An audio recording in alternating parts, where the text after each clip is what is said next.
W5. I have a feeling that she just took off running and didn't stop. A loved one vanishes and sparks a decades-long mystery. We've come up dry in all avenues that we've explored. So someone dropped the ball at the hospital. Definitely. I do think she's still out there. And I came to Ottawa as a proud Indigenous woman. a fallen political star rethinks her future. I experienced the same feelings of marginalization, of discrimination, of racism. She loved life and she just went for everything full bore. Any regrets about the way you handled it? Here is Avery Haynes. Welcome to W5. It is a search that has spanned 2 decades. Dawn Carisse was 43 when she escaped from the North Bay Psychiatric Hospital. And now, all these years later, hundreds of new leads have been generated by a private investigator who has been relentlessly searching for answers.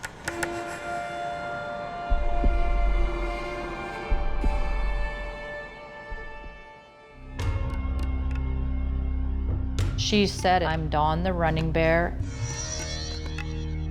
and when I run, no one's gonna catch me." Something definitely went wrong that day.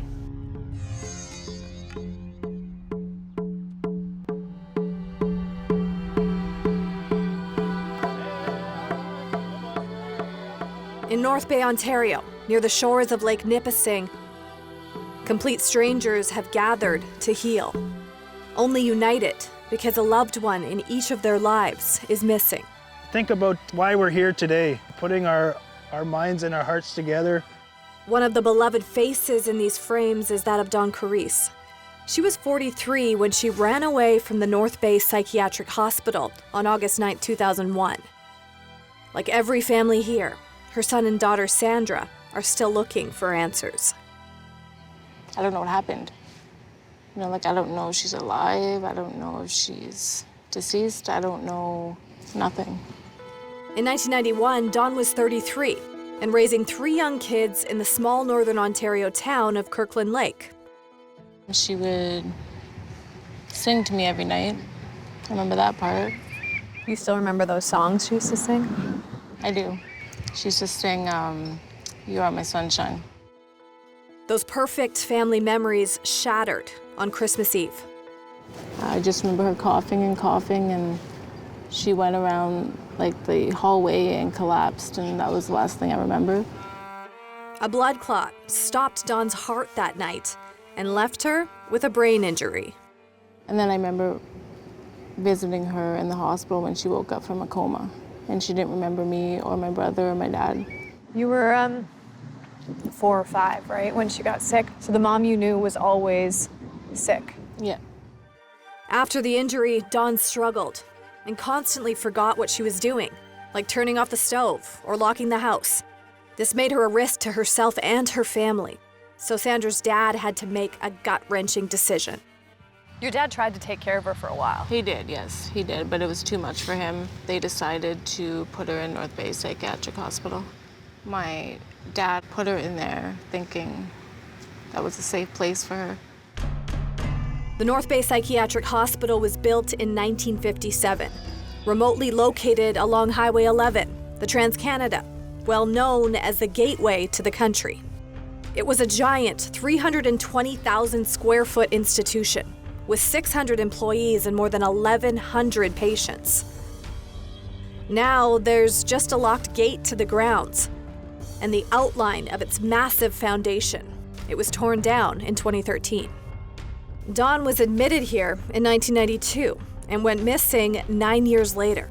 She was one of 6 patients who vanished without a trace between 1966 and 2010. In Canada, a person goes missing every 7 minutes. Ellen White is their crusader. She's a private investigator who now volunteers time to crack cold cases. The good news is that most of Are they alive? Are they dead? Did they just, not like their family and not want to come home? Did they meet with foul play? Is there somebody out there who's taken my loved one? We met up with Ellen at a truck stop, less than a kilometer from where the North Bay Psychiatric Hospital was. When I worked as a private investigator back in the 80s, I didn't have any say. I worked for a company, They chose what cases they would take on, and the cases would be assigned to me. But I was well aware of families that would come in looking to have help to find their missing loved ones and really having to leave because they just couldn't afford the cost. So now Ellen offers her investigative skills for free and shares what she uncovers on her podcast, Whereabouts Unknown. In just a moment, Dawn went from being a happy and energetic young mother who aspired to be a welder to a person that was almost unrecognizable to even those closest to her. In just a year, Ellen has generated hundreds of tips for 16 families. And Ellen, you've been able to get information from tipsters that the police have not been able to. Yeah.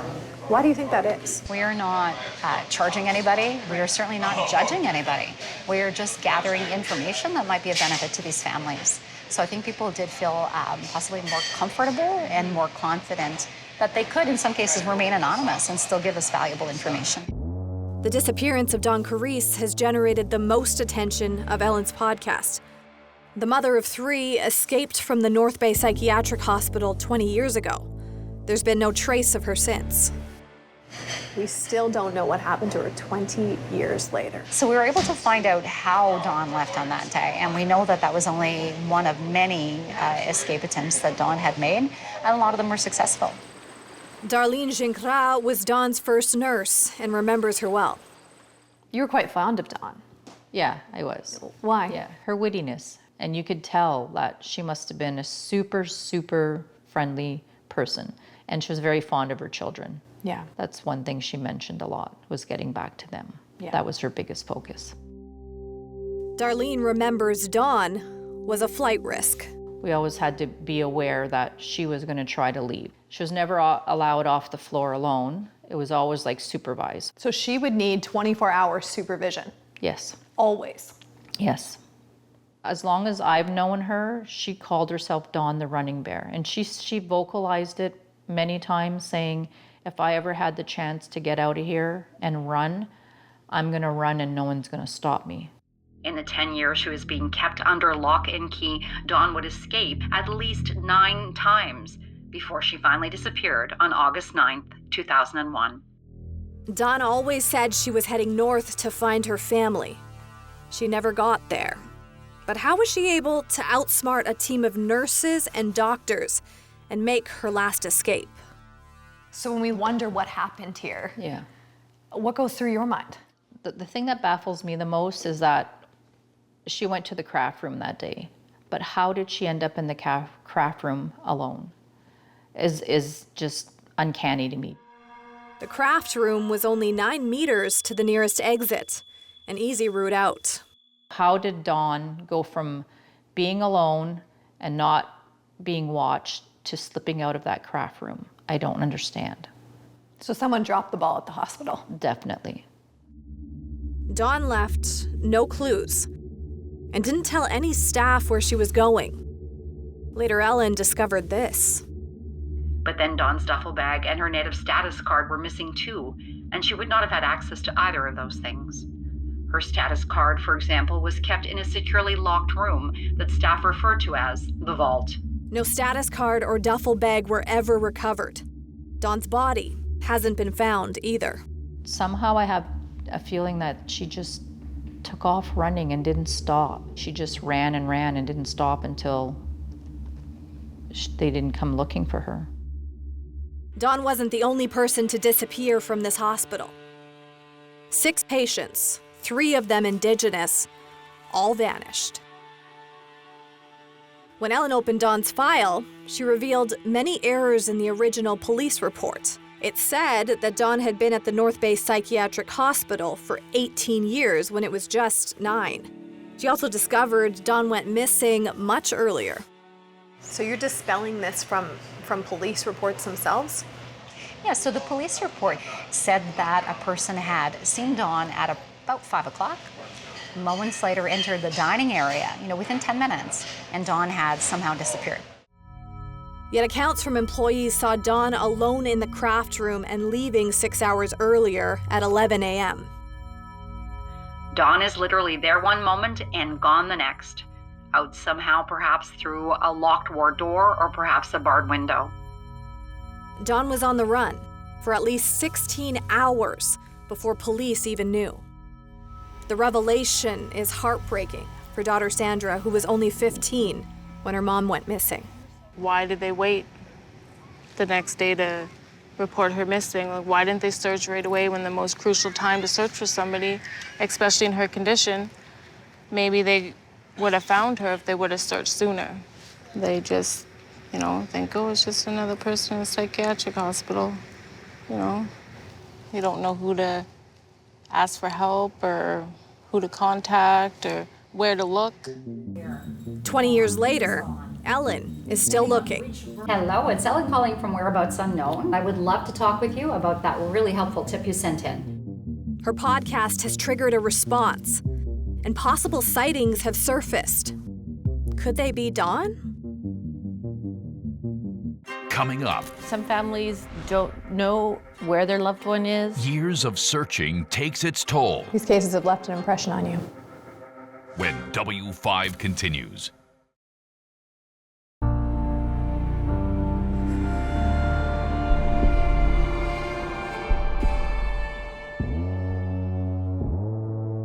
In 2001, a 43-year-old woman slipped out the back door of a psychiatric hospital in North Bay, Ontario, and vanished without a trace. It was the 10th time she attempted to escape. And this time, she succeeded.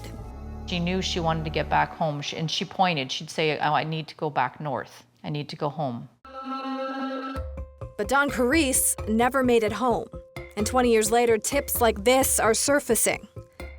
Share with me what makes you think that might be Dawn. Her appearance, her face, her story. Ellen White is a former private investigator, and with her podcast, Whereabouts Unknown, she's casting a spotlight on missing people in Canada. Dawn Karise is one of them. When I first met her, her story was she came from up north. She is a Native Indian. She came from a big family. The correlations were too similar. We have no doubt that she believes that person to be Dawn Karise. And when we look at the ethnicity, the height, the weight, the hair color, the eye color, the smoking, the speech patterns, the limitations, we can easily see Dawn having ended up in a situation where she would be cared for and controlled by someone else. Dawn Karise was just 33 when she suffered a sudden brain injury at her home in Kirkland Lake, Ontario. A young mother with 3 kids, she had to be admitted to the North Bay Psychiatric Hospital in 1992 because her family couldn't care for her. And from her very first day, she was entirely clear with her message that given the chance, she would run from this hospital in an attempt to return home to the young children who, in her mind, never aged. Ellen's podcast has sparked hundreds of tips. She passes them along to police investigators like Staff Sergeant Dave Wilson. Absolutely helps. Anyone that wants to spread the news on any of our cases is a huge resource for us. Wilson came to the North Bay Police in 2002. He took special interest in the 6 missing from the North Bay Psychiatric Hospital. 6 people disappear from that one facility. What's going on here? I don't know. Yeah. That's their standards. As far as what's been set by Ontario Hospital, it'd be inappropriate for me to comment on any of that. At the end of the day, we have 6 people that are missing from that facility, and our job is to investigate that. Let's talk about Dawn Karise's case. What sticks out to you about her file?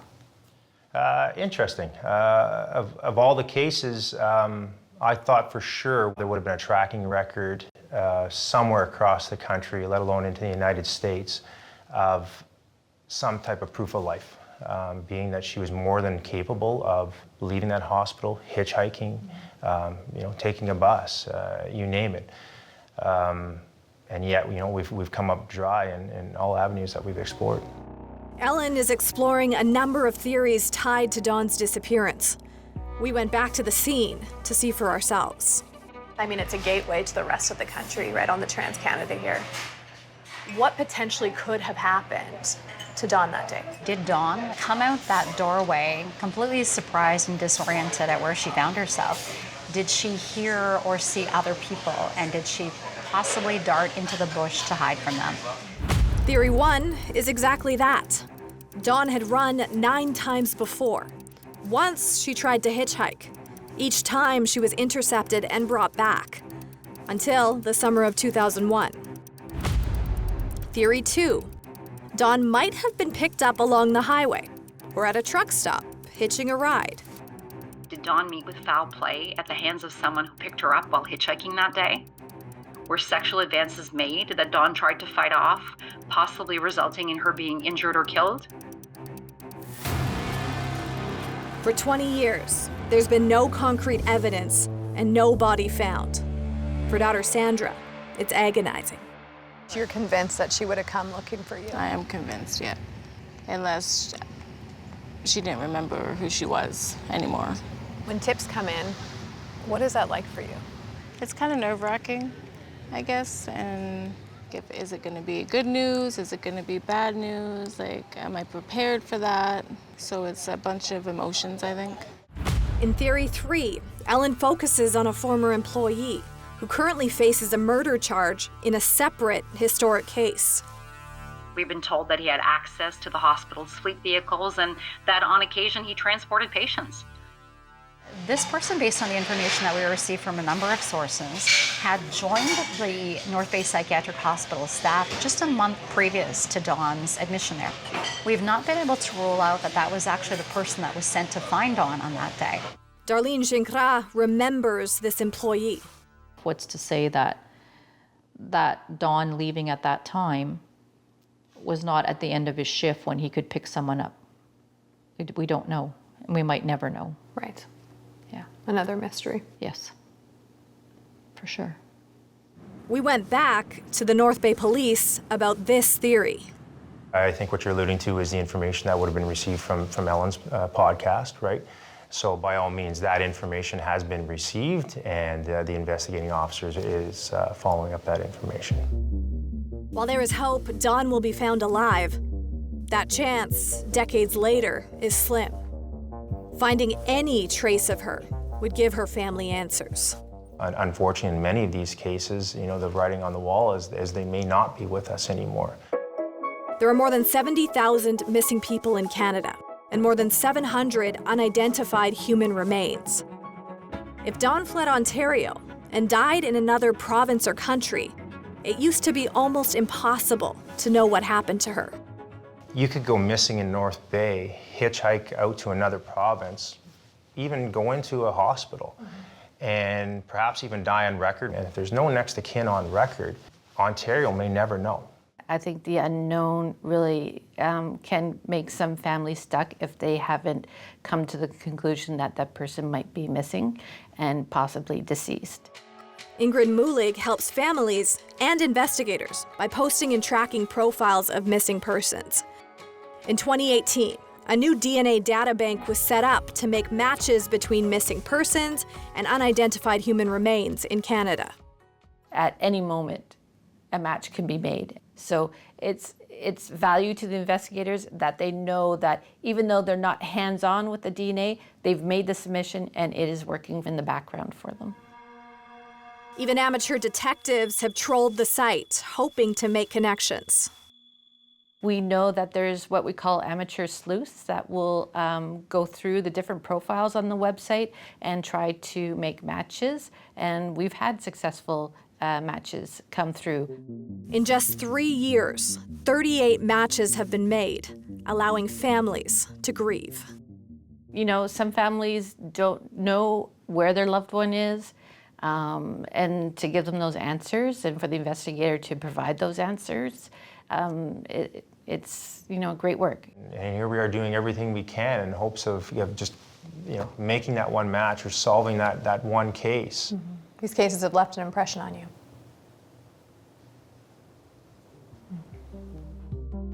Dawn Karise would now be 62 years old.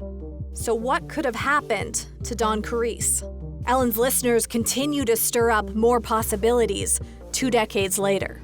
Potential sightings that have come in about Dawn across the country far exceed in number, even 20 years later, anything that was uncovered in those first months.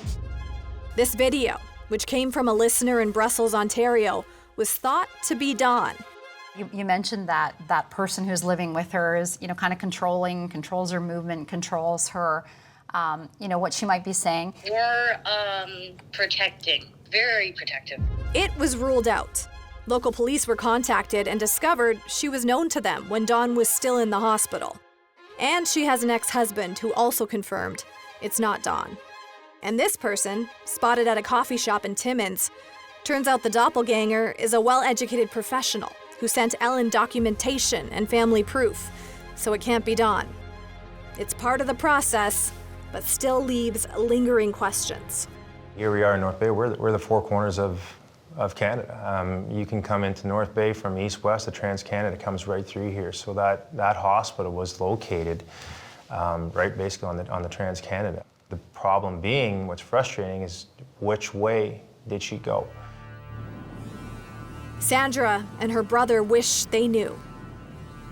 They've missed their mom at every birthday, every wedding, and every milestone for the past 20 years. Do you think, Sandra, that she's still alive? I hope she's still alive. Some days I think she is, but other days because it's been so long, so I have my doubts. Like sometimes when I listen to the podcast, you know, when I hear people say her name and I get emotional, but I do think she's still out there. It's emotional for Ellen too, who dedicates her personal time and money to find answers for perfect strangers. There are people who have suffered a tragic loss that we couldn't even believe, could happen, or we couldn't imagine happening in our own families. You know, I can see it. I can see it in your tears and the way you talk to the families. Like you're doing this all for free. You're doing this all of your own time and volition. Of course, yeah. Which is, I think, kind of the best kind of gift to give. Is the kind that is no strings attached. We consider it an honor to be invited into their lives.